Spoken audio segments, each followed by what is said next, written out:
What's going on, guys? Nate and Phillip back again. Another episode of the PokeTalk podcast.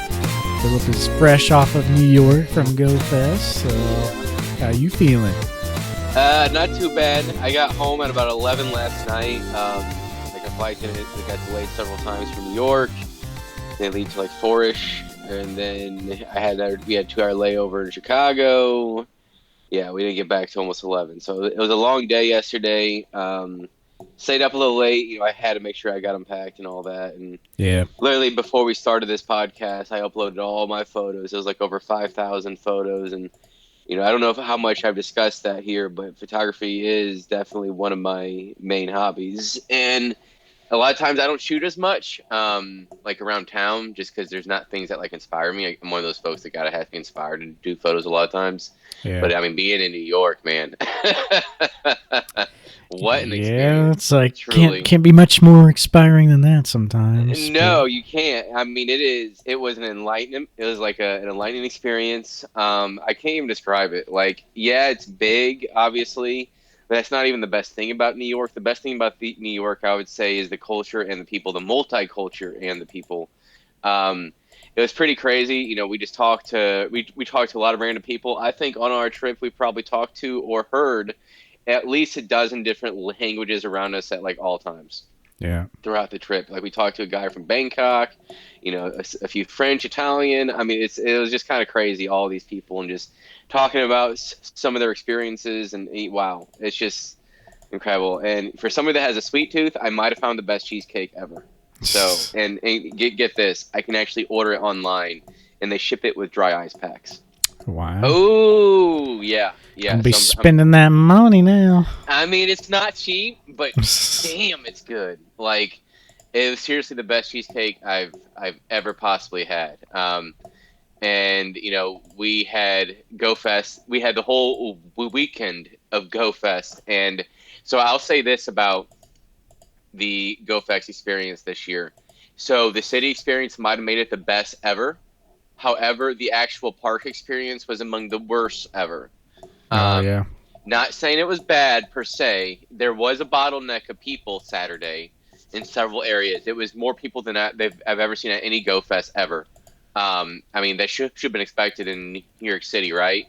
Yeah. It was huge. There was at one point like Randall Island was like kind of like connected to a highway, as you can imagine, and they didn't close it off. And literally, there was a space of maybe 10 feet for a pathway at a certain point to get to the now north and south entrances.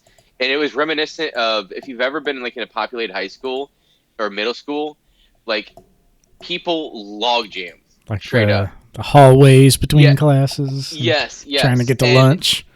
And it's like there's such a log jam of people, you're like, I can't get through. That's pretty much how it was. And we couldn't jump over like this median because it was on an active highway. It was an on-ramp for a highway. Finally, they were able to slow it down and section it off and make another pathway. Yeah. But... Or like, why even have it there? Like, why don't they do... Like, I get New York and they want to be down in New York, but why not make it like like an outer city park? Yeah, or, Central Park even. I mean, it's kind of hectic to park and get into Central Park, but... I think one of the best things with New York with this is New York's incredible public transportation system. I don't think you have been able to do something like that in a lot of cities, but because of New York's incredible bus and subway system, it makes it possible. Yeah. And I mean, it takes a little bit to kind of get a hang of it. I mean, it's not hard, but like you kind of have to like, okay. And then after just a couple days, we kind of had an idea. Like a lot of the stuff we were seeing was all on a straight strip, like through Manhattan and uptown, downtown. It was mostly a straight strip, and it makes it very easy to navigate. And it was really something that I don't think you could have done in a lot of cities. But the actual park experience I thought was kind of lame, honestly. It was fun being around a bunch of people. I will say that. Again, there's issues with the merchandise line. I think a lot of people spontaneously just like, oh, I'm going to buy stuff at the merch line. And I kid you not, that line was 100+ people long. Like, it was like, it's just like, you couldn't even see it. And I'm like, why in the hell are you wasting your part time in that line? Yeah. Like I was just baffled by it. Like, yeah, the city experience allows you to be able to do that. Like the city experience on Friday, I had already got like 30 shinies. And the thing is, Pokemon wasn't our main focus on Friday or Sunday. It was seeing the city. And but we were just go plusing it, and we were clicking on stuff in between things we were doing as we were walking, and we got a lot of shinies. Like I got several unknown. I somehow got the exclamation unknown. It was one of the first ones I got It's for nice. the shiny. Yeah, I got every single shiny unknown. Yeah, every single one that they had there. I couldn't believe it. I was so lucky. Um, but the actual city experience, there's the amount of spawns in the city were so plentiful. It made it to where it was better playing in the city because in the park, especially with the unknown hours. So with these Go Fest, at top of the unknowns or top of the hour is like for 2 minutes. It's a lot of unknown spawns. Well, in Seattle, it was ridiculous. You couldn't click on all of them. There was that many Yeah. in 2 minutes. Whereas in New York, you'd be lucky if you were in an area where you could get like 5 or 6. You had to power walk to get probably 15, and you had to be in the right area to do it. Huh. But whereas in the city, it was different because you could quickly get through enough spawns because it was so plentiful. So that's why I was, in my opinion, the overall experience for the Go Fest weekend, the best ever. The park itself, among the worst ever. Yeah, it's interesting. It just surprises me how they can't figure it out, or that highway ordeal. It's like, come on, like that's going to be a problem. Yeah, and of course the Saturday afternoon crowd, there was Verizon internet issues, so it got extended till 10 p.m. in the city. So we Yeah. were walking in Central Park from like 7:30 or something, or 7. Like we did the bus system for a little bit up until about 6:37. We were going to end in Central Park, but then we was like, holy shit, it's still going. And then we word spread fast. It's going till 10. I'm like, yes. So we just Nice. kind of walked around Central Park, experienced the life. There was several live musicians playing. Oh my god, it was incredible, dude. Yeah, sounds Uh, pretty awesome. yeah, I got like 100 shinies the whole weekend. Like I imagine going forward, they're going to continue doing the whole citywide experience Friday and Sunday. I bet they made bank doing that. I mean, if I'm already spending all this money to go see all this stuff, or just go to play in New York, regardless of what city, if it's in Denver next year or wherever in the Midwest, like I expect it to be, I'm gonna pay the extra $60 or whatever it is to play Friday and Sunday. I can't Yeah. tell you how many Go Fests I've gotten effed over in terms of playing all day and getting very little to show for it. Like for example, the park experience, I got like 15 shinies, but that evening I got 35. No, it was 40. I got 55 that day. Yep. So Yeah, they're still figuring it out. It seems, but yeah. that's just the nature of who they Hmm. are. Unfortunately, kind of Yeah. come to be expected, but yeah, the weekend before the old Go Fest, they had Go Fest in Japan as well as Worlds. So that Yep. was really exciting. There's a lot of news coming out of Worlds, but yeah, there's a new art for the trophy Yep. cards. There's a Pikachu deck that people are going crazy for, and everything. Like, this is a time when we're supposed to be super hyped with Pokemon. It's back in Japan, but I've honestly kind of taken a break. Um, there's been a lot of things that I've seen recently that kind of, I don't know, almost discourages me from the hobby. Um, but yeah, we'll kind Like of, what exactly? I don't know, like with the Pikachu deck, like the amount of decks like people are buying and like getting backdoor, and there's been a lot of I see. problems with that, and people at the event can't buy the deck because they've been sold out, and then you see people who like the week before bought like 20 of them because they released a little bit before Worlds. So Yeah. I don't know, it's just stupid money things with the hobby. Just sucks that it has to be a thing. But yep, that's where we're at in the hobby Yeah, I would nowadays. say So unfortunately that's not going anywhere. Pokemon in a lot of ways, they're obviously not as established as baseball cards or other sports cards, but it is trending in that direction in terms of the profitability of specific cards or sets or items or whatever. See, it's a little bit different with it's still not as bad as baseball paying like $500, just MSRP just for certain cards. Or Yeah. in other cases, it's bots buying them all up, and then you got to pay 2x for the same shit. Like, it Mm-hmm. makes it to where there's no point in buying sealed. It's even more so no point in buying sealed a lot of times, unless it's just the Series 1 or Series 2 cards that you can get at a decent price, just because it's kind of, I don't want to say it's rigged because it's not, but it's just the way the system has become with bots post 2020, and it's just very frustrating if you are an actual collector. Yeah, for sure. Definitely saw it a lot with the Pikachu box. There's still a play on it though. The boxes Yeah. sealed are going for like $200, and the cards like 500. Well, I think that's going to be coming down pretty rapidly though. yeah. I mean, the tens are So already 600 raw, 300 approximately. yeah. So But yeah, I guess with that, let's go ahead and hop on into the news. Our main topic was pre-recorded. I think we mentioned that when we recorded that, but yeah. we were talking about the Gold Star era, and yeah, we'll just hit some news before then, and we'll jump into the main topic after. But I guess continuing the world's news, the next Worlds for next year is coming back to the U.S. It's going to be in Honolulu, Hawaii. Hey, now So that's the question: is it worth going to? Like, it won't be cheap, but I would love to go to one of these Worlds events. I think it would be a blast. yeah, I got a few trips next year already. I don't know if I would even consider it. I maybe wait a couple more years, but yeah, we did. This was one of our questions on the last episode, wondering when it was going to come back, and I think I called West Coast technically, but hey, Well, I mean, I guess Hawaii it's is right. hardly Yeah, West Coast, within the middle of the Pacific Ocean. yeah. So it's as far west as you can get for the U.S., I guess. But Yeah. so yeah, I really think, like we were talking about in that episode, I really think it's going to be like a 3-year cycle where they try to hit the U.S. and then they go to like Europe and then they go to Japan. Like, we saw, what was it, DC and then London and then Japan. And now we're back to the U.S. So it would make sense if they did that, kind of hit like, the 3 main markets and also 3 sections of the world that pretty much covers everybody.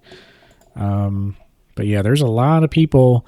I feel like this is the first Worlds since the pandemic because, like, I don't know, we had London, but the London was the first Worlds post hype, and so a lot of these people who are new into the hobby didn't even really get to experience a Worlds.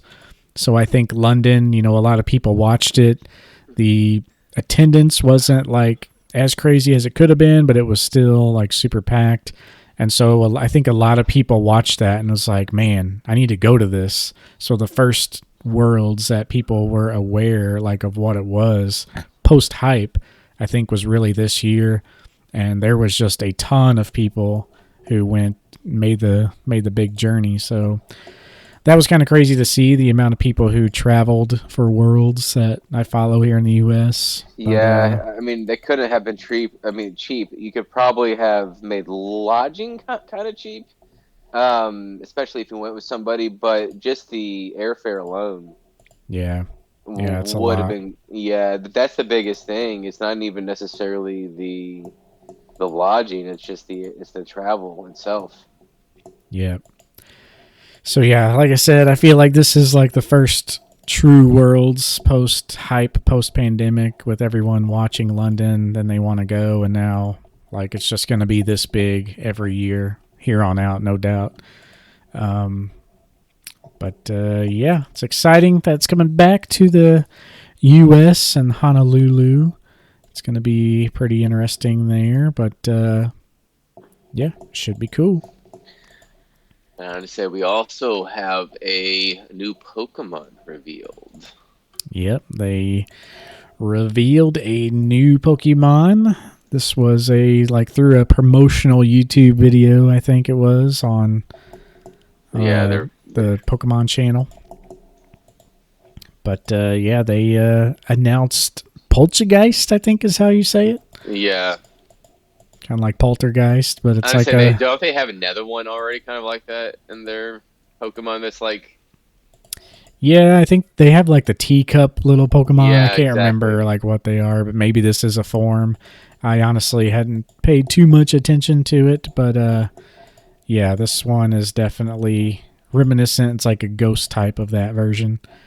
But yeah, Yeah. pretty cool Pokemon. It's coming to the Scarlet and Violet DLC, um, which honestly is kind of lackluster for me. I don't even know if I'm going to be getting it. So it's kind of sad to say, but I don't know. Like we talked about before, the Pokemon games just are really hard to excite me nowadays, especially with Scarlet and Violet. The gameplay wise was great. It's just like the story kind of was and I feel like the DLC isn't adding that much value. So I might be actually holding off on the DLC, unfortunately. But yeah, it's cool to still see new Pokemon. It's a shame that we can't just have the whole game release, at launch and just have a full experience. But yeah, But then how would they make money? yeah. I mean, they could be like Baldur's Gate. I've been playing Baldur's Gate a lot this month, and they released a full game, don't have any microtransactions, no playing DLC, and it's like the most popular game ever right now. So goes to show if you make a good game, it's worth it. But people just want to go the easier route and just make an okay game, make some DLCs and microtransactions, and make a cool skin and stupid stuff like that. But that is such the state of gaming right now. It's just not very good anymore. But yeah, let's see what we got in other news here. We have, I did mention that Pikachu box. There was a product released leading up to Worlds, which featured it's technically called Pokemon World Championship 2023 Yokohama Deck Pikachu. So it's, of course, the very long name that the Japanese like to give to some of these products. But yeah, it's essentially a Pikachu deck. It's got some cool deck boxes. I think even like a 10 deck box. But the big news and the big hype around this product is no doubt the promo card that you get in it. It is a very good card. It's a full art. It's like kind of like the Precious Collection box promo. It's got Pikachu featured in the middle. It's got Koraidon and Miraidon from Scarlet and Violet in the artwork. He's kind of battling those two. No doubt a great full art card, and it's going to be a great card. But yeah, it seems like a lot of people are getting their hands on this. And yeah, a lot of people grading them. There's like a lot of them. I was telling you before we started even recording that there's been like 20 plus people who have like 20 plus of these boxes. It just seems like for certain people it was very easy to get a hold of. I imagine that's why a lot of people went over there that you saw. Honestly, I don't know who you saw or what they posted, but I wouldn't be surprised if there's a lot of correlation there. Yeah, the week before, I mean, there was tons and tons of videos of people like in the World Store, and yeah, they had a lot of they had like an entire 4-tiered shelf just loaded with like the exclusive Worlds plushie. So like items were definitely available. I saw Bear Walker did a World skateboard that was only available at Worlds, so that one's going to be pretty pricey. But I mean, yeah, it's kind of like what we see with the D23 Expo, right? With Disney, a bunch of people, even at like the Collecticon, we saw some folks doing this. A bunch of people that are there to make money in one way or another. That's why they attend it, either through signatures or, in this case, exclusive items that a lot of people in America would not have the accessibility to be able to get without either a connection or actually being there. yeah, So it's one you can, in theory, if you get it at MSRP and you just when you come in and grade it, I mean, you can double or triple your money even if it takes a minute to be able to get it to grading. Hell, you could even make a trip, stop at the PSA store. or in California, and get it graded a little bit. Yeah. So I Well, mean, there's a you headquarter could, in Japan now, so you can just pop yeah. into I mean, Japan. so I mean, you could have done that and be able to basically make your trip free, experience all of Japan, all of those cool things, and keep one for your couple for yourself, and have the trip for free. Maybe make a little bit of profit, depending on how many you're able to get and how fast you're able to get rid of them. Yep. Yeah, a lot of people did that. And yeah, it's smart, and like that's the way to do things. And people, like you said, just attend to make money essentially. But that's one of the reasons why I've been kind of bummed with the hobby. It's just sad that it's kind of come to all that, and it's just going to be the norm from now on, just because it's Pokemon and it is so crazy. But yeah, I just want to go back to the old simple collecting and not worry about the money chase and all that, but that is what it is. Yeah. Let's see. With other news, though, we have, what is it here? We have an Umbreon and Espeon promo for Obsidian Flames. Umbreon's going to be given out at GameStop, and Umbreon, what was it? I think it's at GameStop as well.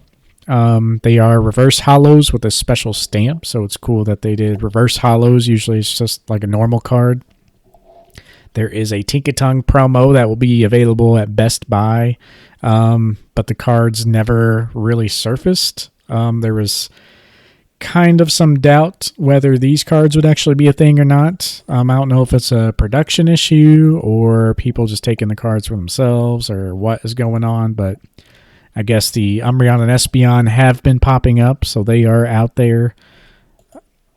Like the other ones, not going to be worth very much, maybe $5, $10. But yeah, just kind of a cool card to pick up. Yeah. The other ones are only like a few dollars, but being Umbreon and Espeon, they might be a couple dollars. But pretty cool there, though. One last thing for the news I want to talk about is actually the trophy cards. There is new arts for the Worlds promos. So after 7 years, they changed it up. So I think it was, kind of expected. They did this change kind of similar when they went from the half arts to the full arts. So yeah, it's really, really interesting that they do it that way. But they did change the artwork a little bit.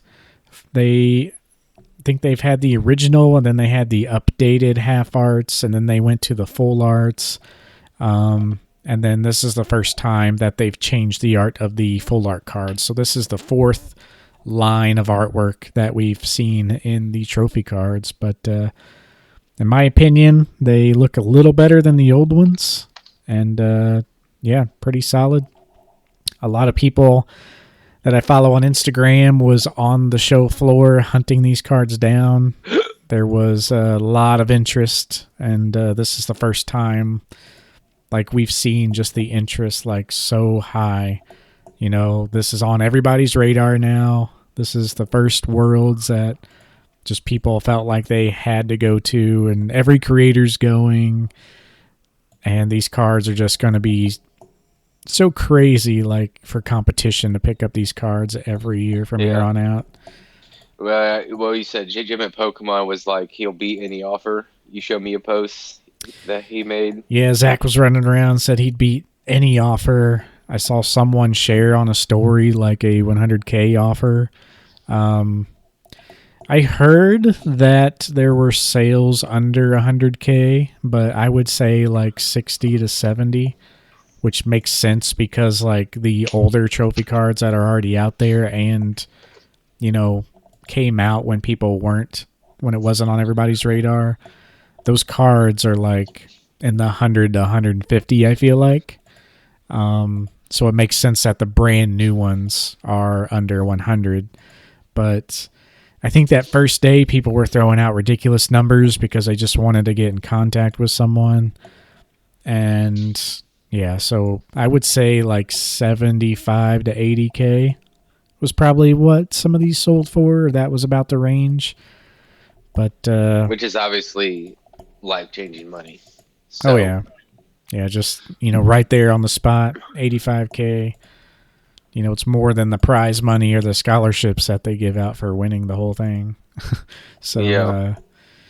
yeah, pretty insane. But yeah, I couldn't imagine that would be, even if I had the money and I was hunting these down, it would be like so stressful just to like have all these connections and like finding the buyer and finding the seller, and like I would almost like overpay just to not have to deal with that. Like Well, and I think some of it is some of these people, because they've been in the hobby long enough, or they've been able to accrue a significant amount of money for being a creator or one reason or another.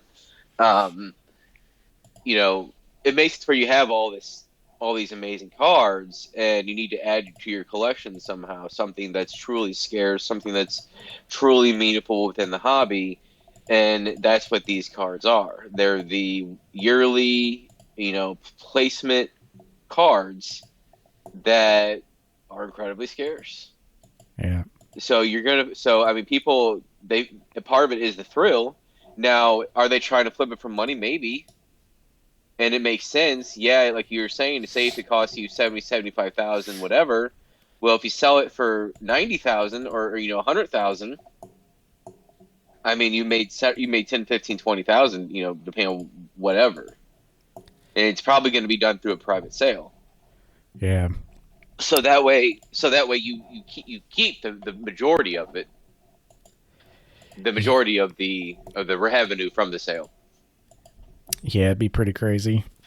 But yeah, the only other thing I had, they did have the Worlds promo, which they actually changed. It Yep. is now Paradise Resort is their thing now. So I believe it was Champions Festival, wasn't it, Yeah, before it this? was. So yep, the new promo is now Paradise Resort. Maybe that has something to do with Hawaii. Maybe like that'd be a cool theme, like where the promo of the current year gives a little hint to where the next year might be. But yeah, this was given out to every competitor, and it was also given to staff members for, I guess there was a side event system where you could earn points, and any staff member that earned 500 points got a staff version. So it is pretty rare. It's got a Lapras on it. So it is going for quite a bit, relatively. I think a few $100 at least for the normal one.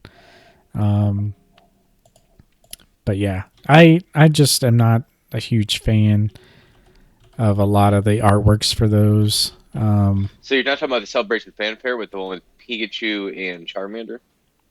That's No, what I thought you were talking about. no, this is the Paradise Resort for Worlds. Yeah, so it looks like you can buy one right now, $75. But yeah, this is the promo that they have. That's like there's a staff stamp, there's a top 16 stamp, top 8 stamp, finalist stamp, stuff like that.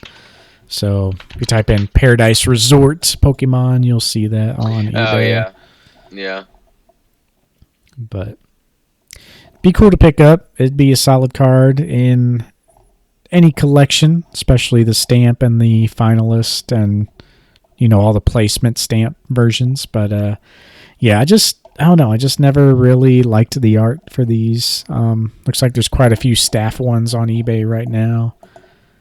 Let me just check out the sold listings here, and then we'll kind of wrap up the news. But That one's pretty good. It's nice, but these cards, since you gotta really want to collect these cards. yeah, they're very niche, like as far as Yeah, artwork goes. Like, like I had the 2016 one somewhere. I really have to look where the hell I put that thing. But no, I have that one, and I like that one because it was 2016 and it had the Kanto starters. Now this one's pretty cool. It has Lapras, and Lapras is one of my favorite Pokemon. Cersei But says the Lapras lover. yeah, so that might be one of the only reasons why I might get it is because it has Lapras. But like it's nowhere near on my radar right now. I'll just say it like that. Yeah. Yeah, it'll be cool, but I don't know. I think people are just so eager to get everything exclusive, like trying to make a quick buck. Like people just kind of freaked out about this one. Yeah, if you're gonna buy it, I would probably buy the staff. That's probably going to have the highest. Um, it's going to be more consistent in terms of price, I would think, and it'll accrue more overall than the other one. Yeah, the placement ones too, but I Yeah, haven't. but those are going to be much more expensive. Whereas the staff, here, let me see what the staff going for. That's what I was looking. I was looking up sale. There's hardly any placement ones. I see one best offer 800, so there's one for 1,000, 850, so around 800, I guess. I mean, that seems about right. I know now in a 10, but these should grade very easily. Honestly, I would think. But in a 10, I would think you're looking at probably, I don't know, 1,500, maybe. Yeah, the staff raw one sold for 900 apparently. Yeah. And see, here's the thing. Here's August 15th. These were selling for 350, 330, 100, 300. You talking about the staff? Or are you talking about the Just a normal, and then now yeah, you can buy exactly. it for 75. So Yeah, it's like, give it a couple months, maybe even early next year. I bet you're going to see the all-time low. Hell, it might be more cost-effective to get the graded one because it's going to be graded. All this stuff's going to be graded. yeah, So yeah, that's one of those things. Like we'll get into a little bit later, but I have a similar opinion when it comes to the exclusive promo and the World's deck as well. A similar mindset. This is just like any one of those things. You know, it's around. It's going to be around. Patience. Do not buy right now this stuff. You wait. I mean, at minimum, the end of the year. yeah. But yeah, I So, guess with that, let's hop into the old main topic, and then we'll talk about that again at the end of that. So here is the Gold Star era topic. woo! All right, so for the EX era, so basically what we're going to do here for the main topic, we're going to talk about the EX era as a whole, kind of talk about the good things about it, the downsides about it, kind of collectability as a whole. And then we'll very quickly run through each set, talk about maybe the key hollow in the set or gold stars. But yeah, this basically is its own section because that's where the gold stars are at. So when you think of EX era, what's the first thing that comes to mind with you? Whew. I usually think of gold stars. That's usually the first thing I think about.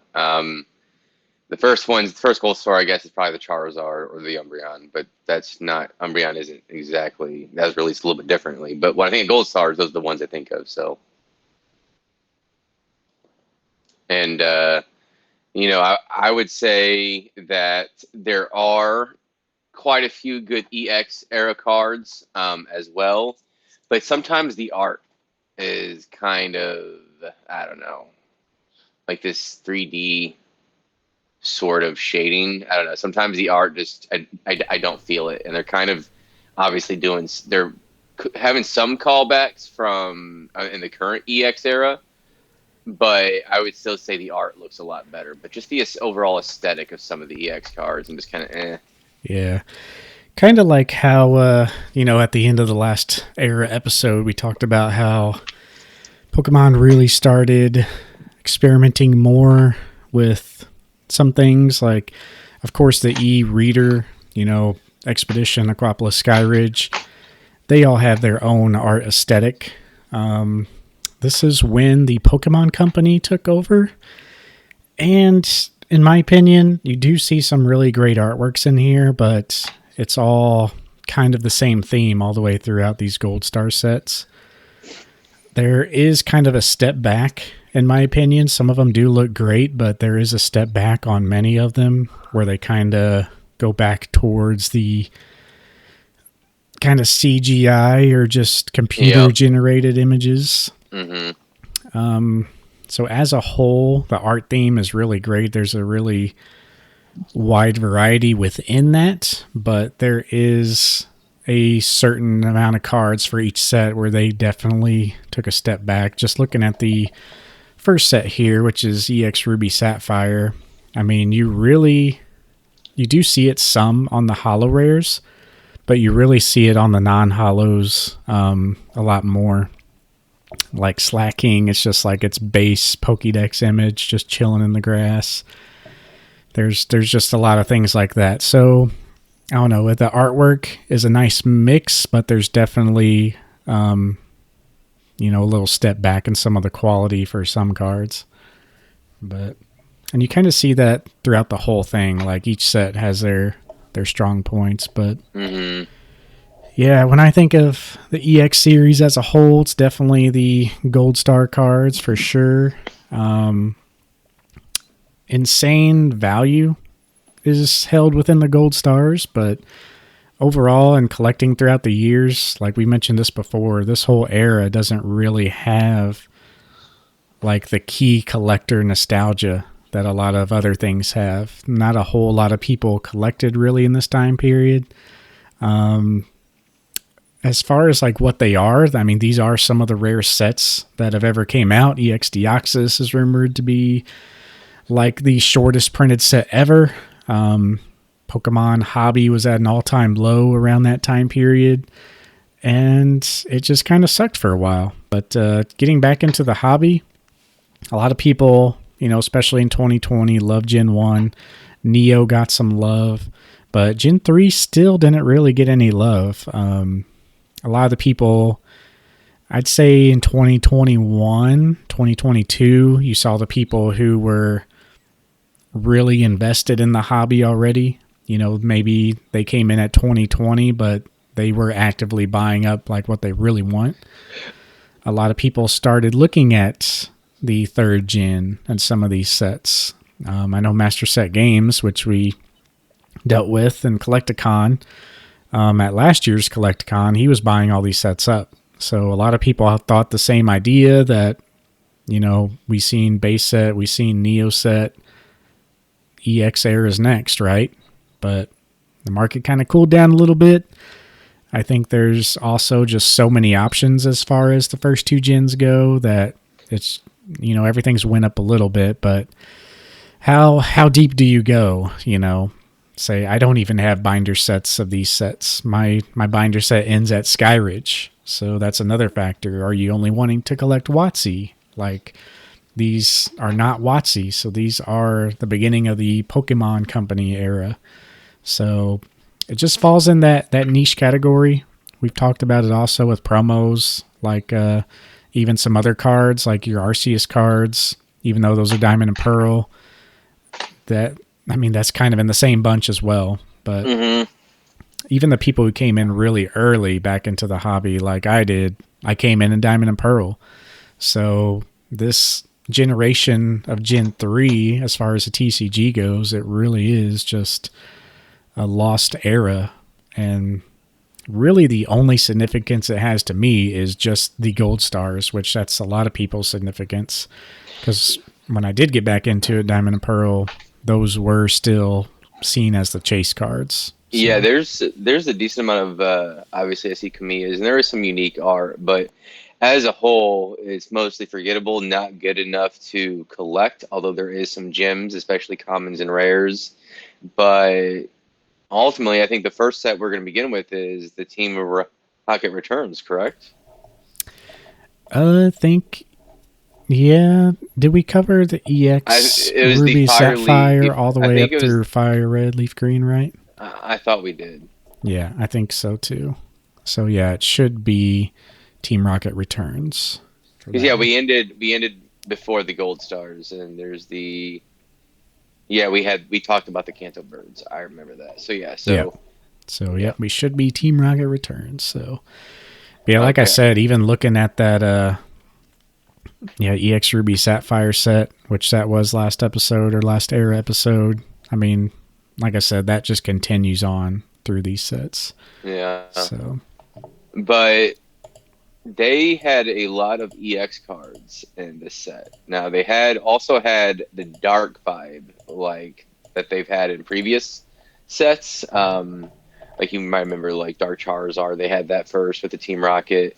They also had some Dark and Light and Neo Destiny, and it tries to carry on that legacy a little bit and that sentiment, with various degrees of success, in my opinion. Mm-hmm.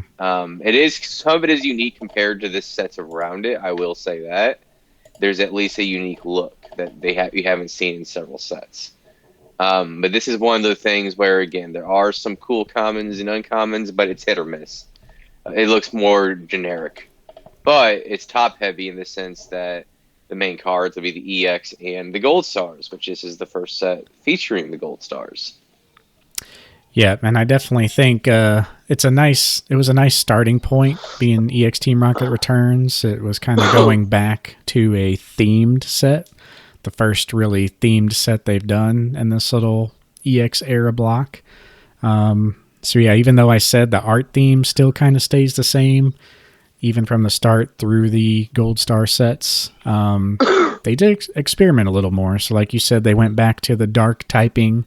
They have a couple awesome holos here in the Team Rocket Return set as like Dark Dragonite. So it was a nice benchmark for them to try something a little different. This set did involve some secret rare cards, a Charmeleon, and Here Comes Team Rocket for some reason. But it had some nice dark type EX cards. There is a Snorlax, which I know you like. I do like the Snorlax. I do. But yeah, it was definitely the first to introduce the Gold Stars of Mudkip, Torchic, and Trico, some of the most expensive ones. So I don't know if they used that themed set as like a excuse to try something new, but the Gold Stars stayed for many sets, and yeah, this will be kind of an iconic set, very expensive set too, but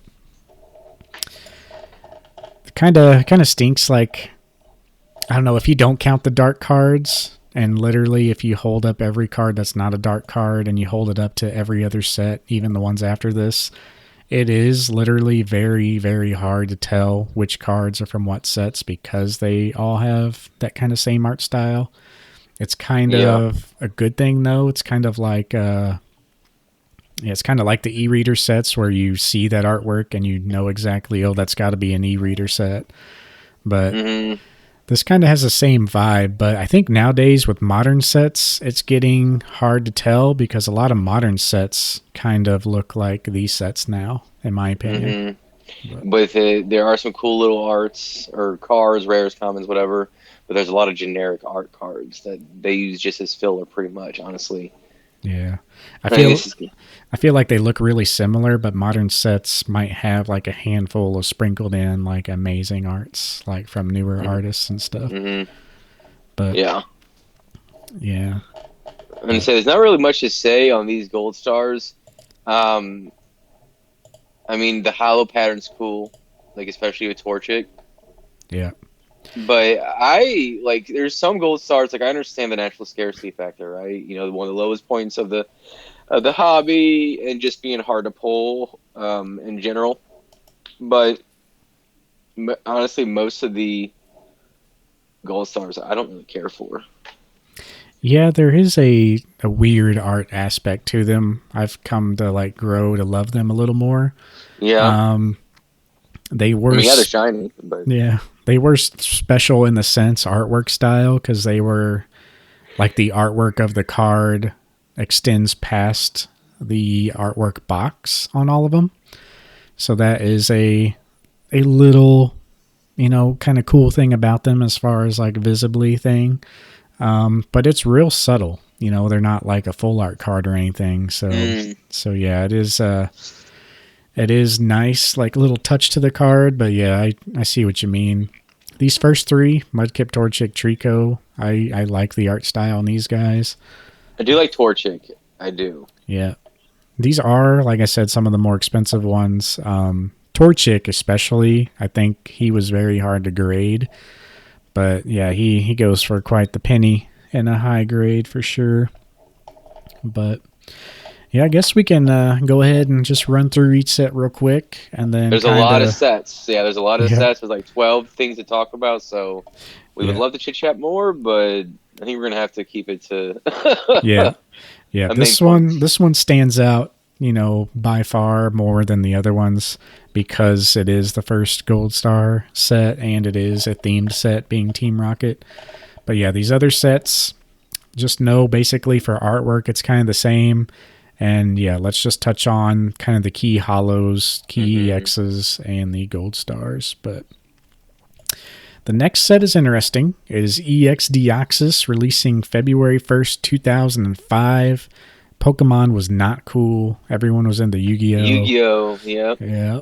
So everyone was playing Duel Masters. And Time overall... to duel! I would always say it like that. It's time to duel. Time to duel! And I actually stutter, so I'd be like, duel. But yeah, like I said, hollow patterns, I mean, kind of the same throughout. One thing these sets did have, though, is really cool reverse hollows. We mentioned that in Fire Red Leaf Green, but these cards had unique hollow pattern and like the set stamp on the card for their reverse hollows. So if you guys haven't seen those, look that up. A lot of these EX sets had that, which were really cool. But literally nothing as far as the main set stands out. It's kind of a weak set here, EX Deoxys. You do have the Deoxys hollows and each of the forms as a EX card. So really, that's about it, aside from the Gold Stars and the Secret Rare. This card, or the set did have a Secret Rare card, which was Rocket's Raikou EX. Yep. I don't know why. Yeah, I don't know why this wasn't in the previous set. Maybe they just threw it in there, continuing that theme. But you do have the most expensive Gold Star of all time, the Rayquaza Gold Star. With Definitely his buddies Latias and Latios. Can't forget them. But, but Rayquaza is definitely one of the best. I would say you can either say 1A, 1B in terms of the Rayquaza Gold Star and Charizard Gold Star. Yeah, I like the Charizard artwork a little better, but I do love the Rayquaza artwork too. They both have this very front and center look, and their shinies are black, so they look good.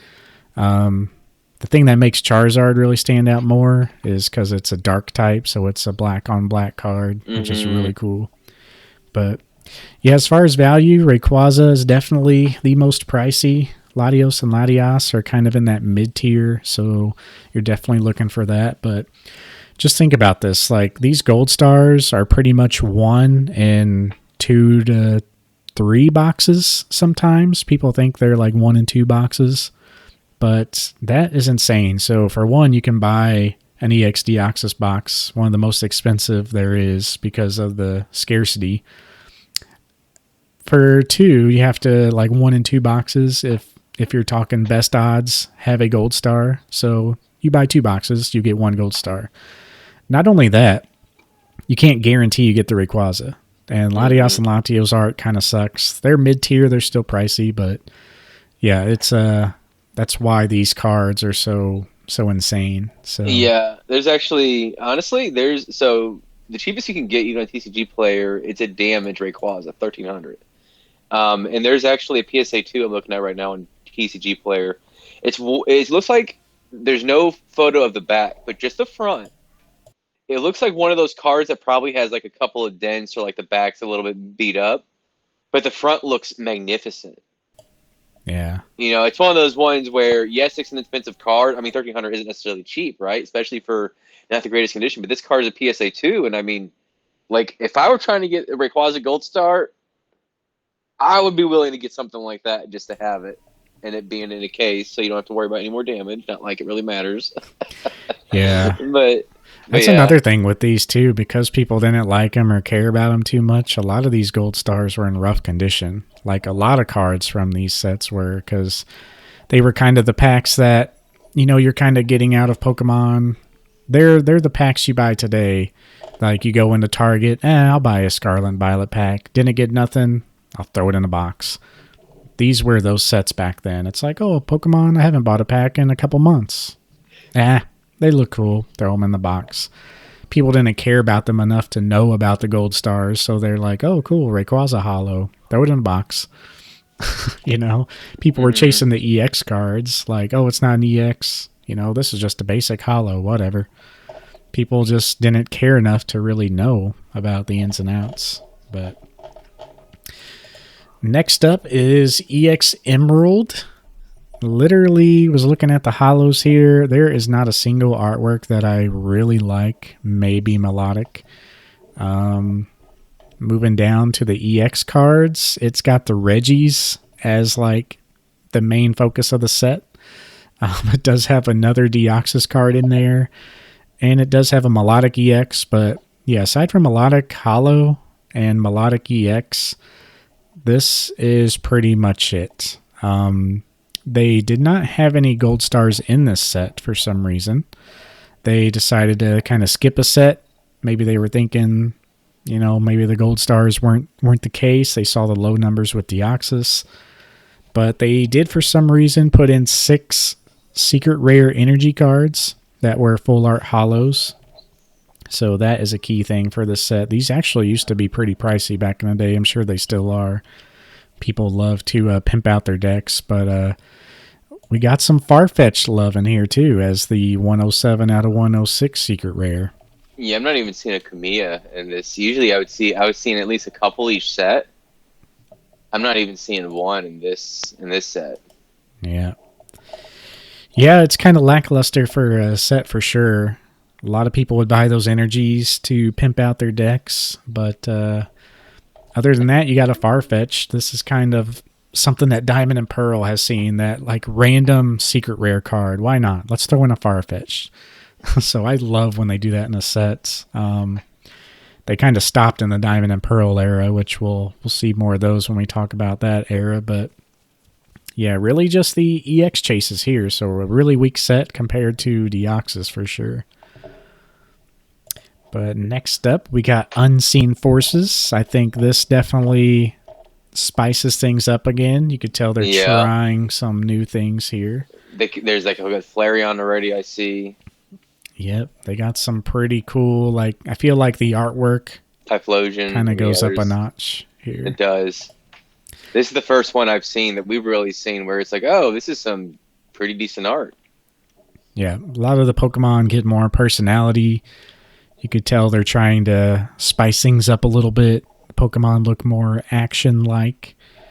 We do have quite the lineup of EXs as well. We have a Espeon EX, which is one of my favorite EXs of all time.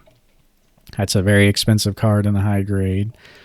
But Ho-Oh and Lugia, that Lugia one's nice, make their EX appearance. It is really nice. I'm a pretty big fan of that Lugia. It's definitely one of the better ones, but the Ho-Oh is good too. I like the Ho-Oh. I think the Lugia is like the most derpy looking Lugia of all Lugia cards, in my opinion. I mean, I can see where you're getting that. For me, it's the black and white. Like, yeah, there's blue on the edges of Lugia where you expect blue at, but the way they make it look like, it's like, I don't know, the contrast is very stark, and I really like it. It's very unique. Yeah, I like the colors for sure. It's just that pose for me. I don't know. But they are, regardless, they are pretty pricey. Ho-Oh, Lugia, Espeon. Umbreon's a good one, but it's kind of plain. Yep. But since it's Umbreon, it's obviously semi-expensive. Yeah, there is Umbreon EX. Tyranitar EX is up there. You got Meganium for Alligator, Typhlosion EX. Their artworks are kind of weak in my opinion. But another thing that really did this set a disservice, and you can tell this is like a Gen 2 themed set. So they got all the Gen 2, if you didn't notice. Like all the X's are Gen 2. So it's really kind of cool. And there was a focus on Unknown, being that the set was Unseen Forces. There was an entire alphabet of unknown secret rare cards. So that was amazing for the set. You also had the 3 legendary dogs or beasts or cats, whatever you call them. Entei, Raikou, and Suicune as the gold stars. And these are honestly some of the cheapest gold stars that are out there. There was a guy, I remember when this video came out, there was a guy on YouTube who had gotten a bunch of these from the source, apparently, like from a WotC employee. however he got them, he had a literal like 2-inch binder with the shitty, old school binder pages that scratched up all your cards. But Searing binder, yeah. that's what everybody had back then. But he had literally like the entire binder filled with these things. Like a third of the binder with Entei, a third of the binder Raikou, then Suicune. And that just like destroyed the prices for these for the longest time. They were always known to be like some of the cheaper ones after that. And it's still around today. They are just some of the cheaper ones out there. So if you're looking for some, these are great. 230. Yep. You have 300 for Raikou, Is that a PSA 10? No. I'm just looking at. I'm not even clicking on. I'm just going by TCG player. I think it pulls from heavily played for 250. Yeah. Yeah, near mint's 300. Yeah. So I mean, I know even like the PSA 10s. I mean, you could probably get them 1,000 or less. 1,000, yeah, which isn't that bad. Yeah. But yeah, kind of a sad story with those. But this set does have a lot going for it. With the Gen 2 focus and the unknown. I mean, there's definitely a lot there. It does have another Rocket's secret rare card. I don't know why, but Rocket's Persian EX. It's dark again. Yeah, they really like Team Rocket. Yeah. So they kind of sprinkle in Team Rocket cards in there. But there's a secret rare Celebi EX, which is a play promo on the Japanese side. So it's the one with little leaves and swirly hollows. That one looks pretty good. Yeah, it looks amazing in Japanese, but if you're looking for a much, much cheaper equivalent, it does have a English version in Unseen Forces. But yeah, I did have the Unknown Hollows up as well. They're really cool. Goes through the whole alphabet. The K is one of the ones that stands out. Yeah. I'm trying to click on them for there we go. Yeah, that K, that hollow is gorgeous. Yeah. Yeah, it's definitely like the sparkly and kind of a mix between sparkly and galaxy hollow. There's not even a photo of the question mark, and when you click on the exclamation mark, it just takes you to the main page. Huh.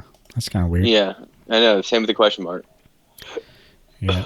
So if you're an Unknown lover, this should be your favorite set of all time. I have a few of these. They are pretty cool, I will say.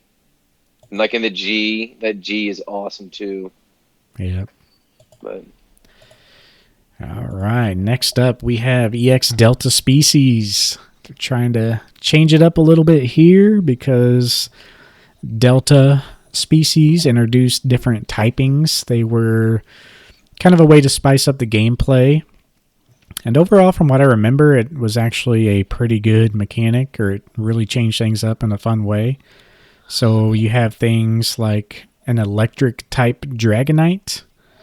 You have, what is it? You do have like Flareon, which is still a fire type. So you do still have normal typings, but you have a Mewtwo that's a fire type. And I forget how the story goes in the show or the lore behind it, but something that activated in the world of Pokemon like changed all these Pokemon types. And it's like, has to do with like the Holland Sphere or something. Like, I think it's pictured in Beedrill, like the number 1 card of the set, 1 out of 113. So whatever that tower is in the lore, sorry, not kept up on my Holland Phantoms lore, but it activated and changed all the Pokemon in the area, different types. Well, there's some pretty cool ones with the Delta Species one, like the Volteon line. Yeah. Even the Latios. So they do have some of that like CGI PS2 graphics. But I mean, they're still unique. Like they at least have like their own aesthetic, their own style, which is something that you can see and at least stands out. That makes it create a kind of niche. But like some of them, like this, fire type Salamence, like it really does look like graphics, like game graphics of the time. And I don't know if that was a style in other places, but I know I do vaguely recall a thing about trying to be like modern and futuristic around the, early to mid 2000s. Yeah. Everyone had that, ooh, computers, look at this awesome CGI. Look what we have the capability to do now. Here we go. And then people realize, oh, it's kind of cheap. Well, it's kind of like how the PS2 games were. I mean, PS2 graphics were amazing, but At the time, yeah. if you try to go back and play like a PS2 game that had quote unquote realistic graphics, it looks terrible now. Yeah. So kind of why Mario's held up all these years. Like, cartoony look never really fades or ages. So yeah, Mario games look great and you can play those. You go back and try to play, I don't know, like GoldenEye on the N64. Just looks so bad. It's Well, hard to even N64 tolerate it. N64 obviously was pretty blocky. Well, I mean, even like Splinter Cell or like the SOCOM games, I used to play those. Yeah. Those were fun. Like, they just look bad. They're so dark, you can't even tell what's going on. But yeah, overall, Delta Species was a cool little mechanic. Changed things up a little bit. The Dittos. Has a Ditto claymation line of all the starters, which is cool. Yeah. That was like that. That's what's unique too. Yeah. Got a nice little Mr. Mime in there too for some reason. Yeah. Did have the Eevee line as EXs. Flareon, Jolteon, and Vaporeon. Jolteon and Vaporeon aren't doing it for me, but Flareon EX is one of my favorites of all time as well. Just love the look of that card. Then for... Yeah, go ahead. I'm going to say Jolteon's very basic. Like, yeah. Holy cow. Like, just look at it. Yeah. He's like, why am I on this card? Please kill me. Kill me. But we got, for gold stars, we got Groudon, Kyogre, and Metagross. Not really fans of these poses. This is where I understand where you're coming from, like with the artwork. Like, I don't know if anyone was wondering what we're talking about. Look at Groudon and Kyogre Gold Star. He's like, whoa. Like, he's like Kyogre, whoa, especially. whoa. Like, it looks like he's using his tail as like feet, and he's like rapping and spinning. Like, that's exactly what it looks like. It just looks so derpy. That's just the name for it. Like, some of them look derpy. And then Kyogre looks like he's like a small fish, like he's like hunched over. I don't know. It's just yeah. I don't know. They look weird. Metagross, on the other hand, looks pretty cool. Looks okay. Yeah. Yeah. These gold stars fall in the mid range usually, the upper mid range as far as price goes. I think I mentioned it, like the dogs from Unseen Forces. They are, the lower of everything. These are semi-rare. From what I've seen, though, these cards are in very good condition. Every time I see these three specifically, they're really great condition. So they are pretty expensive in the mid-level to upper level of Gold Star price range. And when I say that, I'm envisioning a price range ranging from like a couple $100 for a near mint version of the dogs all the way up to like $2,000 for a decent version of the Rayquaza. So when I say upper mid-range, these guys might be like 500, 600. Metagross, I think, in good condition, might be up there too. There's actually not a whole lot on TCG Player, which I find interesting. There's only like 4 Metagrosses on TCG Player, and one of them is a signed PSA 10. Dang. Yeah, I know. I was actually very surprising. Only 2 are on the most recent listings, both sold in April. What was the prices on the ungraded ones? Well, the best condition is heavily played. That's $250, and then the recent sales is $450 on the LP, and MP $250. So I'm guessing, without looking, I would think around $600-700 near mint. Yeah. Yeah, and really that price range ranges from like the dogs being 200 to really, I mean, the Rayquaza is like the upper end. It's really unrealistic. So I'd say like that price range I'm referencing is like 200 to like 1200, because really it's only the Charizard and the Rayquaza that is out of that range as far as like raw decent shape goes. But yeah, these are really cool though. These are some of my best condition gold stars. So I really need to get these graded sometime. They did throw in a random secret rare Azumarill. I was just looking at that. Yeah. So it's just Like, one of those hey, things. Here you go. So, and man, it just looks so plain too. It's not even like any special art, which is kind of funny. yeah. Which they did that back in the day. They did it all the way up through Diamond and Pearl sets. But that's what made collecting so easy. Like, you had one secret rare to chase. So, wish those days were back again. Next up, EX Legend Maker. I remember this set a little bit. Yep. Nobody cared about this set. This was still around on the shelves and like those 3-pack, like cheap packs trying to get rid of stock. But really lackluster of a set. So it's definitely understandable. The only thing of note that is out of here first glance is honestly the Mews. So there's a Mew Hollow. The reverse hollow in this set is once again really cool. Does have a Gengar, which I guess stands out now. People didn't really care about Gengar too much back then. I'm gonna say it has a Magmar with a very unique art. Like that one, like I immediately went to it. Do you see which one I'm talking about? Yeah. I've actually never seen that card before. Number 21. Yeah, is that unique though? Yeah, this is pretty cool artwork. Yeah, that's one of those cards where you like a buck. You know, it's one of those ones that are just cool artworks you don't see, not expensive, and just awesome looking. Yeah, for sure. There's a Kamiya. The Kecleon, I have that one. There's a Arcanine EX in the set that is one of my favorite Pokemon, so I love that card, obviously. The only other EX that stands out to me, which is probably you as well, is the Mew EX. The Banette actually is another one. It's an Arita artwork, and it really incorporates how Arita uses color. You see that one? Yeah, that one is pretty cool. It's nothing like crazy in price. It's just a cool looking card. Mm-hmm. But yeah, the Mew stands out for me too. Yeah, that's one of the Mew's better artworks in my opinion. Yeah, this is one of the biggest Mew chase cards for set collectors as well. As far as Mews in sets go, I mean, there's really like this and Expedition or whatever set that was in.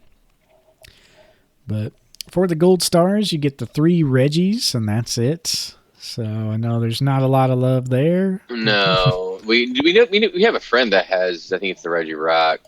I was trying to tell him to sell it. I don't think he ever did.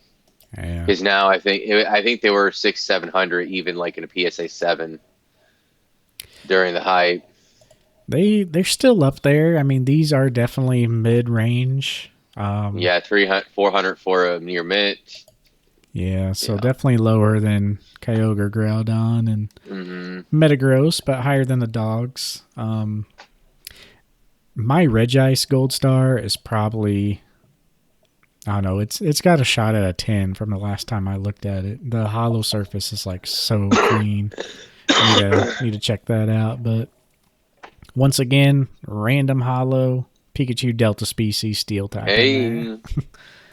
It's actually a cool little looking card. Got a nice little hollow. He's like jumping and backing up like he's doing some sort of John Woo stuff. Yeah, like a dodge or something. Yeah. Yeah, pretty cool there. But yeah, it kind of continues that trend where they do like a theme, like Delta Species, and then the next set after they put in like a Delta Species secret rare, kind of like they did with the Rockets. But yeah. Next up, we have Holland Phantoms. This is kind of the wrap-up of the Holland series. So like I said, in Delta Species, where there was like a Holland structure, or whatever they called it, go off to change the species types. This kind of continues that theme. So that Gyarados is nice. Yep. What is that? You have a electric type? Yeah. That's very unique artwork. Gyarados. That's very unique artwork right there. This is definitely a step up from the Delta Species set too, because I don't know, I feel like they give the art a little more zipper zazz, whatever you call it. Like instead of there being just like this fire type Kingdra, and the other set they may have just did like a red glow to it, but they actually like drew the flames and stuff. Yeah. So definitely a step up here. I believe all the hollows had a hollow border as well, like a shiny hollow, not really like the e-reader hollows, but a little glow to them, so that's pretty cool. Let's see, the rest of the set, definitely a little step up in the artwork across the board. This does have another Mew EX in it. Doesn't look as good as the last one, but pretty nice there. This one has quite the selection of gold stars, in my opinion. We have the Gyarados Fire type gold star. Yep. We have the Mewtwo, and then we have the Pikachu. It's a very nice selection there. Yeah, so I will say that Mewtwo is one of my favorite ones of Mewtwo. Not my, like I think I had it to where it was just on the outside looking in when I said my top like 5 Mewtwo cards. That one in a 10 is a little pricey. Yep. Like 5 to 6,000. I know Yeti Gaming has one available in a 10. He's asking a little too much for it, in my opinion, but I understand why he wants what he wants for it. But yeah, I got my little case beside me. I should bust out mine, see what mine's at. This was a fun little story about Mewtwo for me. That was the very first gold star I ever owned, and I traded for it, and I didn't know what it was. I played Magic at this my friend's house. Shout out to Derek. I don't know if he'll ever find this podcast or not, but Matt, another friend we played with, he had like a random old ass binder of Pokemon, and I had some Magic cards and some old Yu-Gi-Oh cards that he was interested in. So I was like, well, I collect Pokemon. Let's see what you got. He had this Mewtwo in here. I knew it was shiny, but I had no idea like what a gold star was. And I remember we looked it up. I looked it up by like Mewtwo and then the number on the card, because this was way back when I was starting to play again, probably 2011 or so. And found out it was worth, if I remember correctly, 60 to 80 bucks. So I ended up buying it or trading for it. So traded him about 60 to 80 bucks worth of stuff, which was quite a bit in my binder. But it was just a binder I was going to get rid of. So picked that up. Still have it today. Still ungraded. gonna have to grade eventually. Yeah, one of these days. Just one of those days. Yeah. Limp Bizkit, okay. I will say, so the Mew EX I like. It's kind of unique, but it's not as good as the previous Mew that we saw. I will say the Gyarados, the Gold Star, is one of the better ones, in my opinion. Art-wise, I do really like it. I think the pose is a little weird, but that's just my weirdness. I mean, it's not. Let's see. I mean, it's a few $1,000s. It looks like. Yeah. Like there's a 7 for 2,500, so I guess a 10 is probably around 5,000. Yeah, I'm looking at my Gyarados right now. It is looking pretty nice and clean. Without, I'm just going based on TCG player. Obviously, eBay is the place to go for slabs, in my opinion. But my Gyarados is an 8 with a very slim shot at 9, probably. I really got to get these things graded. Well, we're kind of, that's when you should do it. Yeah. My Mewtwo that I bought all those years ago, not a single hollow scratch. I'm kind of in low light now, so it's kind of bad viewing conditions, but no dents or anything. This thing is honestly probably a 9. But Pikachu's cool too. I never really liked Pikachu's pose. But it's kind of, if you're a Pikachu fan, I could see enjoying it. I think it is a fun Pikachu art. I'll say that. It kind of, the way he has his arms folded just kind of seems like the Pikachu from the show in a little bit. Obviously, it's not like it's shiny, right? But that's just the vibe I got because of it.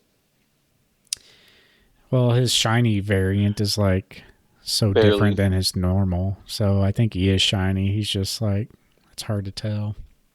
Who, the original one and Ash's Pikachu?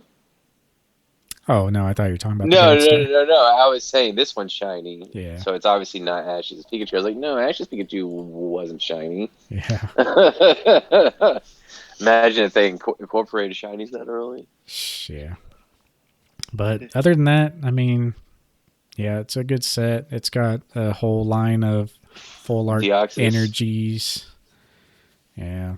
Deoxys It's Hallows. got a Deoxys in there. It's got a Mew secret rare, so a lot of Mew love around this time. Yeah, random Mew, secret rare. It's not really anything honestly special. Yeah. Kind of looks like a. Well, that is a generic Dex artwork. I remember that being in some of the books growing up. But anyway, let's go ahead and move on. We have Crystal Guardians. This is, whatever direction they were going with the art style. I feel like they went right back with the set. There's the Charizard, Crystal Guardians. Yeah. You did have Delta species kind of trickle over. There is a lightning type Charizard.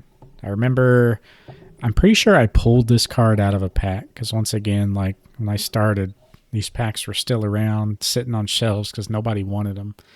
I'm pretty sure I pulled this and I had it in my binder for a long time. And this card is pretty pricey in a high grade now just because it's Charizard and it's EX era. So it's kind of weird how things work. Not a whole lot else sticking out. I like the Blastoise more than the Charizard artwork, honestly. But moving on down, any EXs stand out to you? I think the Kyogre EX is the best one here. Not really a whole lot that stands out. They got the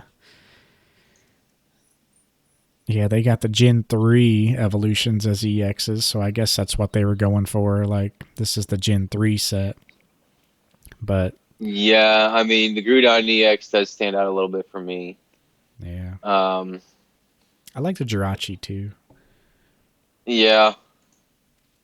But as far as the gold stars go here, we have Alakazam and Celebi.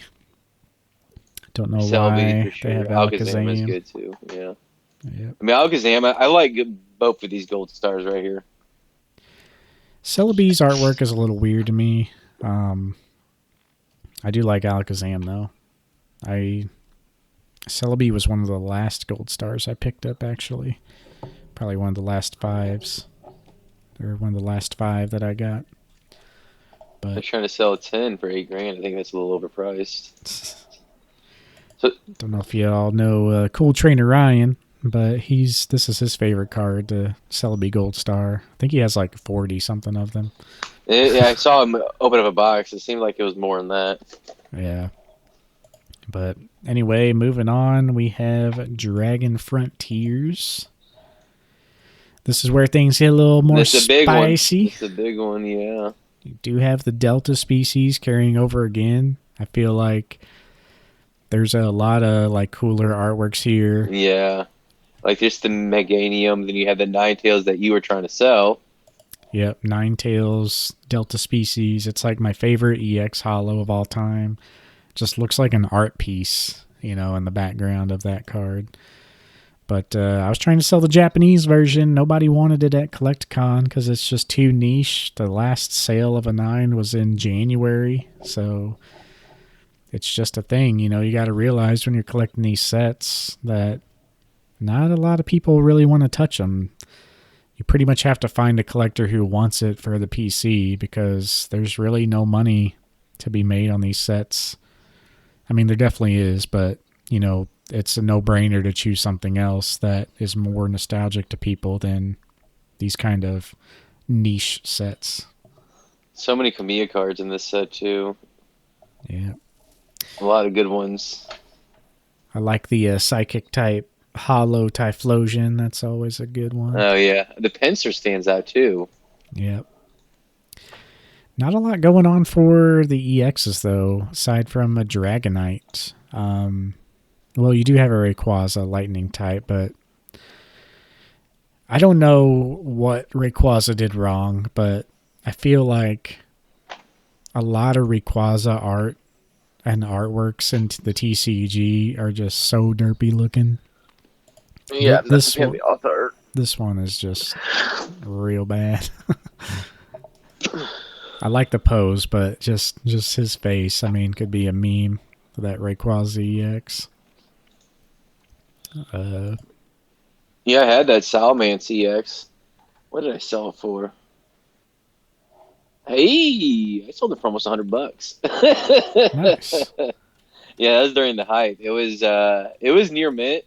I don't think it would have gotten a 9. That's why I sold it. I think it probably would have gotten an 8. Yeah. It was like around after the fees. It was being like around $80. I got so not too bad. Not too bad at all. Yep. The big dogs in this set, though, none other than Charizard and Mew. Yep, We got that is the Charizard and Gold Star. best artwork, and that's probably the best Charizard artwork. And honestly, so again, I mean, a 10 obviously is going to be highly priced, but even a lightly played. Well, here, let's see. Let's see how low a highly played this actually is. I mean, that's not bad. CGC 5.5 probably would have been a. This is before they changed it. Centering's good. Probably would have been a PSA 6 or 7. Yeah. So, I mean, it is for sure lightly played, but, it's relative. I don't want to say it's affordable, but I mean, it kind of is in comparison to how cool it is. My Charizard card is like so good condition. Like, I don't know if it's going to be a 9 or 10, but really solid 7, 8 with maybe a shot at a 9. But it's got this really weird dot on the back side where it says Pokemon. On the E in the yellow section, it has literally like a blue ink dot. I haven't looked at it in a long time, but I tried like taking it off. It's not like a dirt spot or anything. It's like a literal ink spot. So I don't know how that's going to affect the grading process. But yeah, it's really weird. I'll have to post that on Instagram sometime. But Mew EX, really nice as a water type. Kind of a weird pose, but yeah, looking pretty strong. That always kind of got me off. Like, I think, I don't know. It's a cool looking card. I mean, it's shiny, obviously, but this one just never synced with me. Yeah. Last set. Guess we'll power on through. Wow, we got through this a lot faster than I thought. I mean, there's not really much to it, though. It's like you're just going through a bunch of cards, honestly. Yeah. We're about 50 minutes on the main topic part, though. So, which isn't bad for 12 sets or 11 sets plus the secret rare, unknowns. That's not bad at all. Yeah. Not bad at all. For EX Power Keepers, not really much happening. This is kind of the wrap up of the EX era. Sets at this point were just kind of random. They didn't really do the ramp up like you see today, where like each set just gets crazier and crazier. And then when the new gen comes out, it kind of, resets. Yeah. It was just basically same old. So not really anything that stands out. Ninetales stands out for me art-wise. I was going to say, Ninetales does look cool. Yeah, that's like some Naruto stuff right there. Yeah, there is a Charizard in the set, just number 6. Moving down, though, EXs kind of suck. You have Flygon, Metagross, but none of them look really cool. You have a Salamence. Yeah, you do have a Salamence that looks all right. The Absol's okay, but I get where but the aesthetic looks good, but the angle's bad. Yeah. If that makes sense. Like for the Absol. Yeah. Yeah, there really isn't much. But most of the RXs are kind of lackluster. Yeah. Which number was the Absol? 92. 92. Yeah. It's got the same feel as Lugia did. Yeah, for sure. My favorite probably would be the Salamence. Again, they're just kind of mid-tier. But the gold stars, you have the Are Eevee nice. evolutions. Yeah, Flareon, Jolteon, and Vaporeon. Very nice little set. I think the Flareon is my favorite of the three. I was going to say that's my least favorite. I don't really care for the Really? pose on that one. I like the See, Jolteon pose. Jolteon's okay. I would say he's middle, and then Vape's the worst. Yeah. My Vaporeon was, I think, the very last gold star that I got. And kind of wish I would have got it a little sooner, because it was during that time period where, like, the cards were getting dried up and you really couldn't trust people's condition. So I actually bought that in a PSA 9 and cracked it out of the case to put in So you could get a 10. So I put it in my binder. Yeah. So you could get a 10 then. It does look nice. It does have a shot at a 10. Like if the centering is decent, like I mean, we see it all the time, right? Like how many people do that with that we were seeing this firsthand with Japanese promos. Yeah. It's like a CGC 8.5 or like a PSA 8, and they'll send it in, or a PSA 9, and maybe you'll have a shot at a 10. You know, It does have a little white little speck on one of the corners, though, so that's probably what held it up. But yeah, still, you never know. My Mew Gold Star was actually a PSA 9 as well that I cracked out. I think it was. Maybe it was an 8. It was either 8 or 9. But yep, back when I was a binder guy, but now they're just worth too much to not get graded. Plus, if there's a way that I can disconnect myself from these things, I really only have them all because I have the whole set.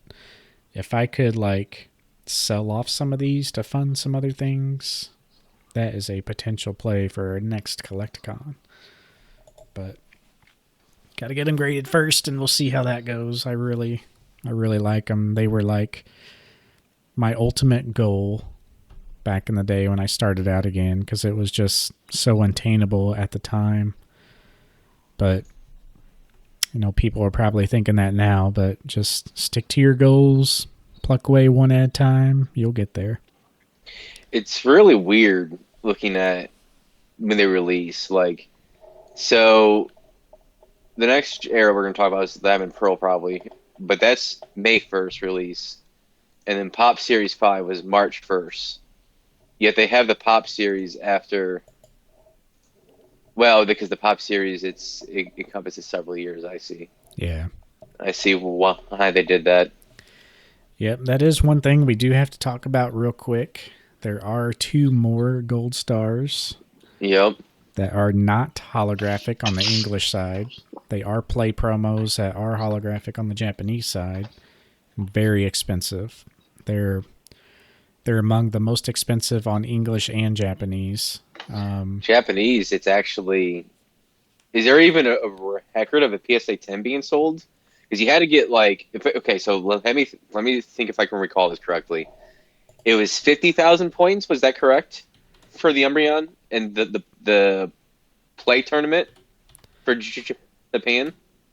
Let me look it up. It was like the top prize, basically. It was like you needed a lot of points. So, and so we're talking about this is players in general. Like if you get that many points, you feel like you earned it, right? I mean, you did. So I imagine for a lot of these collectors, it's probably impossible. I should say possible, but very difficult to sell something like this. Yeah, and I forget exactly how they did it, but there was multiple seasons, multiple play promos. There's a section for this. It's play promotional cards, TCG, on Bulbapedia. But it has them all listed. So there's some cards for the first season subscription, which were the Resi Trios. Then you had like the first season play points, which were like some weird cards like Plus Ulminum, Celebi, and Mew. Which Celebi EX is that EX that I talked about being a Japanese equivalent. It's very expensive compared to the English, but that's the more expensive one. Mew EX is like the bubble Mew, people call it. It's like the Mew EX that's in like a little bubble shield, kind of like from the movie. So that one's really cool. There's a bunch of promos that you could get from the second season subscription, but yeah, these gold stars. This is actually true for the Vaporeon, Jolteon, and Flareon on the Japanese side as well. They were all part of this play program. Looks like Vaporeon you had to earn 10,000 points to get. Jolteon was 20,000 points, and Flareon was 30,000 points. Then you got Espeon. That was 40,000. So the Umbreon's 50,000, right? Yeah, I was right. Yeah. No. So that's a lot. It jumps up to 70,000. Oh, 70,000? Oh, Jesus. So yeah, literally it goes from 10, 20, 30, 40 all the way up to Espeon, and then Umbreon goes to 70. I can't even find like on eBay. I'm trying to go to the PSA Pop Report, and like it's not even like I just put in like Umbreon Gold Star, right? And here. It's weird. I'll have to look at it after, but yeah, you have to pull up the Pop Report, I think, for some type of promos where it like lists them all, and then you have to find play promos? Like, so it's 2007. Yeah, try looking up like PSA play promos. So it was 2007. So I'm looking for 2007 for the Japanese side, and I'm not seeing that come up. Or even there's there's so many pages. Yeah, for some reason, like when you look at the Pop Report by like type, it'll just show you all the promos. But yeah, and what comes up is the Japanese 25th anniversary is what comes up, and then I see like the English is a little bit further down. Maybe if I type in 2007, maybe that'll help. Yeah, I'll have to check it out after, but yeah, this is what the Celebrations Umbreon Gold Star was based off of. Those that play promo that, I mean, it's considered to be one of the craziest play promos there is. You know, it costs the most points, but I mean, it's Umbreon, of course, and then on the English side, you had the Pop Series, which were like these little packs that they gave out for organized play. For basically like a little incentive to play in the Pokemon leagues. Kind of started with that. There was really no use for these cards. It was just like a little pack of 2 or 3, which kind of didn't have anything cool, but that changed when it was Umbreon and Espeon. They were in Pop Series 5, and it was definitely... Like, I remember even when I started, packs of Pop Series 5 were like $20 a piece. And like it was so hard to pull the cards. Like they were the harder to pull of the cards in the set. But packs nowadays, all the Pop Series packs are pretty cheap except for 5. They are very expensive because of these guys. But that pretty much wraps up our sets though. Yeah, I can't even. Here's a 9.5 I found. Trying to find the Pop Report.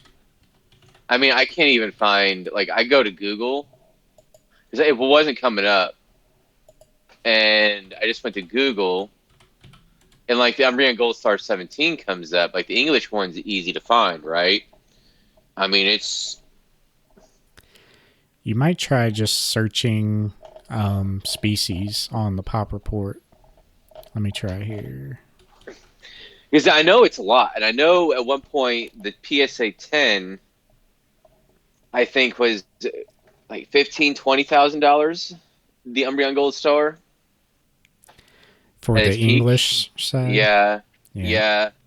Japanese is quite a bit more expensive. Yeah. Looks 15,000 2021, 20,000 2020 in the height. If you search Umbreon on the Pop Report, you can search all Umbreon cards, and I see it. Where was it? I just saw it. Yeah, it's 2005 Japanese play promo. That's why it wasn't coming up. me see. There it here. is. And when you click on that, it brings up all the play There it is. promos. Play promo, 70,000 points. Yeah.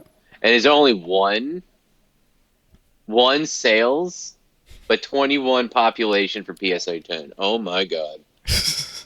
Yeah, 46 graded total. And the only sale is a PSA 6, 3,300. I wonder if he'll tell me the date that was sold. Yeah, I mean, this is essentially 2018. Trophy. Yeah, this is essentially trophy card that's only private sales, pretty much. Yeah, with 20, you're not. Yeah, I mean, I would think 6 figures is what I would think around there. Oh yeah, like it's close. I mean, from what I could tell, for some reason, I compare these to like the Kangaskhan parent and child promo. Yeah, It's like essentially a trophy card. Like this is usually around the price of that. Like it falls into that tier. yep. Like it's definitely trophy worthy, but I say because it looks better in the Japanese. It looks because it's got the hollow and it looks stunning. yeah. Like it's definitely an awesome card. So yep, would be definitely the holy grails of the gold stars right there. Is Umbreon and Espeon, Japanese. Out of the tier list, it probably goes Umbreon Japanese, Espeon Japanese, probably the other evolutions too, because they're the play promos as well. And then you obviously have after those. I mean, before those, you'd have like the Rayquaza and Charizard. Yeah. But yeah, I think all these cards are underrated. It's not just because I have them. I just think, I don't know. Everyone loves them. Everyone would like to have them. It's just one of those things like, oh, I think a lot of people say I would like to have them. They're obviously grails, but there's so much other stuff to buy. Like, you know, people would rather buy a first edition Charizard than a Rayquaza Gold Star. And they're priced similarly for medium conditions. So it's just one of those things. Not a lot of love. Got some potential. It's just, I think they're really solid if you like gold stars. They're one of those things that might not go up like crazy, might not go down like crazy. They're always going to be kind of bond-like, slow, steady growth. Some safe bets. Yeah. But anyway, guys, that'll wrap up our main topic. Guess we'll hop into the little wrap up here and kind of continue moving. Alrighty, so for the questions on this episode, mine's a little more simple. Let's go ahead and hit yours with the promo talk. If you want to check that out. Yeah, so right now you can get these promo cards for around 300 raw. And it's even going down based on what I'm seeing with the trend. It's even going lower. So it's going to go lower than what it is. And the 10s are already around 600. And I expect that continue to decrease. And I imagine just like most Japanese promos, it's going to grade fairly well. So it's what I kind of hinted at earlier was it almost, if you wait enough time, it almost might be more cost effective just to buy the 10s on some of these. Yeah. With the Worlds promos for sure. The Pikachu box from Worlds is definitely, a safe play. Like you said, a lot of those are selling for like 200 and then 10s are 5 to 6. Just a lot of people are just kind of scrambling just to see how fast they can grade those right now. It will be coming down pretty quick because, like I said too, there is just seems to be a lot of them. So they will be coming down pretty regularly. I could see the 10 of that promo. This is the one with Miraidon and Crydon on it. Mm-hmm. I could see that promo settling down at like 250, 300. And maybe raw? The decks. No, in a 10, honestly. Okay. I think this has very much like stamp promo vibes as far as price. Yep. So it'll come down pretty low, and it'll have some slow growth. But yeah, we'll see. That's Yeah. I feel like, this is reminiscent of a lot of the Festa, like obviously not the 20th anniversary Festa, but the other normal like Well, Festas, how they're like they've went through the hype already. They weren't printed as much as like a modern card like this, and I don't know. I just feel like they kind of fit in that realm. But yeah. So, in the most closest promo that we've seen in recent history was the Precious Collector Pikachu. Um, I know it's the end of era promo, but even those are kind of reminiscent of the Battle Festa promos to an extent. And those are around 500, 530 in a 10. I bet you can, yeah, want this one for 500. I mean, they're around 500. So when those came out, those were over a grand in a 10, about 11, 1200. And those were more exclusive than these worlds. Well, we expect the worlds. Okay, let me rephrase that. I don't think the Precious Collector Pikachu with Black was exclusive, but I think there's less overall than the worlds. And I think if we're already at 600 PSA 10 in less than a month, I think your assessment isn't too far off. Now that being said, I believe that within 5 years, that's a card that could be $1,000 in PSA 10, approximately. I'm not going to say over. I mean, 800, 900, 1,000. I think that card is going to be a good pickup once it cools off. yeah, it'll be solid for sure. Yeah, like if you're looking at like potential cards to pick up, this promo is clearly a winner. It's one of those ones that's going to go up. It's going to be steady, even with a decent amount. It's already one of the defining cards of the era that we're in, which says a lot so far in an era that's been relatively mediocre. Yeah, I was going to mention that too. We've really seen Scarlet and Violet struggle as like sets. Booster box prices are coming way down. That kind of goes into my question too, but yeah, we're just seeing kind of a lull in the hobby right now. I think it might be here to stay, unfortunately, for a little while. Yeah. But that is the kind of the risk with a new generation, and yeah, I guess with that we can go into my question a little bit. But I do think that yeah, it's a safe buy. It's like the stamp box promos. Like just wait a few months till they come down, and it's not going to be any big deal.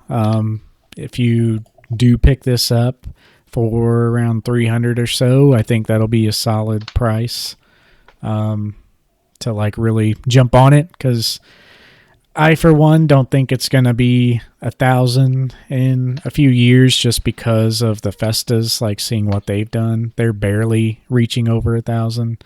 But Well, I think the card will for sure be like maybe 600-700, no doubt. yeah. I just say here's my thing with that is so those Festas are around that price. Yeah, I think 1,200, 1,300 on some of the non 20th anniversary Festas. The one with the Mega Mewtwo's in the background and the one with Mega Gengar. Those are the more expensive, between like $1,100 and like $1,400. Now here's the thing: 2015, 2016 did have a resurgence of individuals and back in the hobby. However, 2020 has seen more, and there's some people have left, but there's still a significant amount of people in the hobby. Now, because of that, and I think it's already one of the defining cards, I think it could get the $800, $900, $1,000 trajectory. Now, things got to go well for that. I agree, but I think that's kind of what the 5-year outlook would be, in my opinion. But I do agree with you. It's going to compare similarly to maybe a little bit further to the stamp promo. Now, the stamp promo kind of went crazy there for a little bit too. Yeah, the only thing I have to say about that, though, it's like if you take that same situation and like look at those Festa promos, like they were already a couple $100, and it took, like, yeah, they did have a resurgence, but then they had even more of a resurgence in 2020, and all the publicity with the 20th anniversary Festa, so people like know they're out there. There's more Festas. even with all that, it's literally the best two, maybe one that is consistently hitting above 1,000 and barely at that. So yeah, it's kind of hard for me. Like even if they released a Festa this year, like yeah, there's more people in the hobby, but that means more people bought, the older Festas too, and they're still barely over 1,000. So I definitely think it could happen. That just means like the current Festas would probably be at 2,000 if that happened, Uh, which is could happen as well. But I say 1,500. I mean, yeah, I think over 1,500 for those festas in 5 years is what you'll see. 15, 17, 1,800. I think that's not crazy. Now, things do. Now, the percentage I want to give it for it to hit that, I would say around 30 to 40% maybe. So some things have to go right. I think over $800 is probably around 70% in 5 years. That's my opinion of that. But, yeah, it's not necessarily. I don't think it'd be crazy off, but I think that's around where I expect it to be at. yeah. Either way, it's a pretty solid card. Just Yep, yep. I would say it's probably one of the best cards you could probably buy thus far in this era. yeah, yeah. One of the better products for sure. It's gonna Hmm. be a good one. But with that, on my question, um, I've been noticing lots and lots of people selling stuff. I don't know if Hmm. it's a coincidence of worlds or people needing money or people just offloading their random crap. But yeah, I've been, I don't want to say we've been kind of ahead of the curve again, but it seems like we kind of had this urge to sell things during Collecticon. We did pretty well with that. And then all of a sudden this month, like, I feel like I've been seeing way more people like listing stuff for sale, kind of similar boat that we were thinking at CollectCon. Just anything that isn't like a core PC item, people have been kind of letting go. Yep. Um, I always think people are collecting smarter. The people who've been around are, but I can't say that for the hobby as a whole because modern is still going crazy. Yep. So I don't know if you can say the hobby is getting smarter with all the modern things that are still happening. I mean, But Evolving Skies booster box still consistently 400. yep, Define yeah. all logic. But the Moonbryon still is one of the most talked about cards, and one day it's not going to be. One day there's going to be a better Umbreon or a better chase Whatever it card. is. Yep. So it's still pretty relevant and somewhat safe. Like I would still stay away from that card, but no matter what, like it's sealed its place in the hobby. It'll be worth something. But there's just so many of them, and And the biggest. Yeah, I'm sorry. Go ahead. I was just saying, like, it's just it might not have pretty days ahead of it, but it'll always be worth something. And Hmm. I really fear that like when we see that next big thing, like that next Umbreon or next big absolute must have go crazy for a chase card and set. I think it's going to be rough times, and I don't think we've seen it yet because we are in a new era, Scarlet and Violet, and we talked about before how it's kind of it's always a lull at the start of the next generation because they kind Yeah. of like reset the sets. They kind of bring things back to baseline, a little more basic themed and stuff. So I think we're definitely seeing that. But once all the Scarlet and Violet Pokemon have came out, maybe next year we start seeing more sets that are more theme focused, like the Evolving Skies and stuff like that. But Yeah. be I, interesting. I I think having something that changes up the current set formula. You kind of that with having a more of a theme, like with Evolving Skies, with the evolutions. Um, I think doing something like that would be pretty fun. it would spice up the hobby a little bit and still have your your secret rares, your alternate arts, all that good stuff, your character rares. Um, and I think that would be a good way for the hobby to go. That would appeal to collectors, and I think would get more people interested because it does seem like a lot of folks, I think, are also kind of stepping back and realizing people are still somehow buying all this sealed stuff, but like current sets, people are still buying. But I think you're seeing a lot more people taking a step back because they don't care as much about these sets right now. They're just like, oh, I just want a few. They might get a few packs to open, or they'll just buy the singles. Yep. And it seems like I mean, it might be anecdotal, but I feel like that sentiment in the hobby is pretty prevalent from a lot of people, or at least a lot of vocal people. Now, they could be a vocal minority by all means, but I do believe there's a lot of that sentiment, which goes back to, the World Championships promo and how it sets itself apart so far early in the era. But the biggest thing as well with the Umbreon is its pull rate, even though there's a lot and there's a bunch of sealed product that everybody has that they haven't began offloading yet. But when does that happen? A year from now? 2 years from now? People are like, oh, I need money and I don't really care about this crap. Like, it's going to be a lot of that. Like, you're seeing that to an extent right now. Yeah. And by then, where are we going to be at with the current era? Will the current era have really began to separate itself? Yeah, I don't know. I think there's just a lull in the hobby coming for sure. But, yeah, I don't know. It's just something that I see, and there's a lot of people selling right now. It's got me worried, but I'm also thankful because this year, obviously, I've been trying to limit my collection down to the core of what I want. So I'm in a pretty good spot with that right now. But, yeah, I think people are just collecting good stuff. I think that's why we saw the Japanese boom. People were really jumping on that boat early. And, yeah, Modern is still strong, but it's not going to be anything what we have seen here lately. But, yep. I guess that's all I really wanted to say about that. Basically, the question was, do you think we're heading in a little downslope? And I think we are for certain things, but... Yeah, I mean, I think this year is going to be somewhat slower. Whenever the premier item appeared to be this classic collection set that they're coming out with, I was like, yeah, they're really, really just milking that cash cow that is base set and early Pokemon. And I don't really care for it, but people are going to buy it, obviously. But if that's your premier item of the year... like, at least with the Charizard collection box, people went crazy for it. Yeah. Like, everybody wanted it, unlike this item that they have that they're releasing. I just think it was kind of lackluster.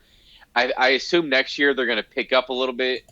My guess is they're going to peak with the era in 2025, just before they begin a new era in 2026. Yeah. So, and that's also just before the anniversary. So... Yep, we'll see how it goes. But with that, I guess we'll wrap it up. They did show some English 151 cards, by the way, so you can go check that out. But yep. Guess we'll wrap it up there, guys. Thanks for listening. Hopefully I find my spark back in the hobby. I've been really following Lorcana since it's been coming out, and yeah, with all that stuff in Worlds, I've just been feeling But, yeah, we'll, not sure exactly what the next topic is, but we'll have something for you in a couple weeks, and we'll see you then. Until next time, peace. See ya.